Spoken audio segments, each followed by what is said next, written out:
Al-Quran mengatur. Cuman maaf Bapak polisi, kiai bertahun-tahun diakali. Kiai tidak boleh berpolitik, tidak boleh bicara politik, di masjid tidak boleh bicara politik, di pengajian tidak boleh bicara politik. Subhanallah, subhanallah. Karena kita sudah tidak mau bicara politik, apa yang terjadi sekarang ini? Banyak politisi-politisi yang tidak bermoral.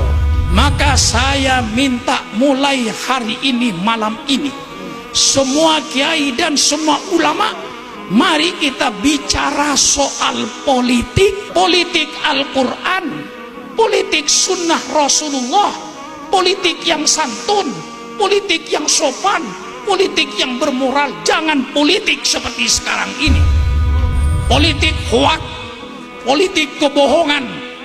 Betul apa tidak?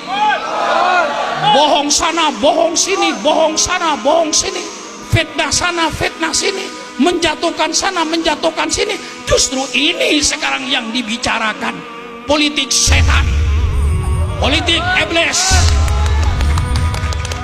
Kita bicara politik-politik Quran. Quran mengatur berpolitik. Siapa bilang Quran tidak ngatur berpolitik?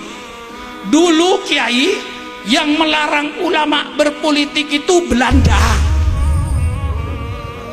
Mengapa Belanda melarang kiai berpolitik? Supaya Belanda dapat menjajah Indonesia terus-menerus. Kalau kiai mulai bicara politik, dia harus meninggalkan Indonesia. Maka Belanda dulu yang melarang kiai tidak boleh bicara politik, di masjid tidak boleh bicara politik, di pengajian tidak boleh bicara politik. Dianggapnya politik itu kayak penyakit lepra. Padahal politik itu indah. Kalau politik dengan kejujuran, saya akan mengajar orang Ketapang, mari kita berpolitik yang sopan, berpolitik yang santun. Politik itu suatu hal yang mulia. Jadi kalau sekarang ada orang yang melarang kiai bicara politik di masjid, itu berarti sisa-sisa Sukran Makmun sebagai warga negara Republik Indonesia yang cinta sama Pancasila, cinta sama Undang-Undang Dasar 45, cinta sama Bhinneka Tunggal Ika.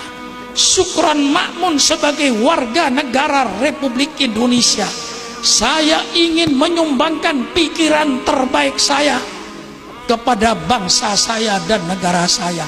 Saya sebagai warga negara Republik Indonesia, Bapak polisi, Bapak tentara, saya ingin menyumbangkan pikiran terbaik saya untuk bangsa saya, untuk negara saya, supaya tidak terjadi pemerintahan dengan segala kedolimannya.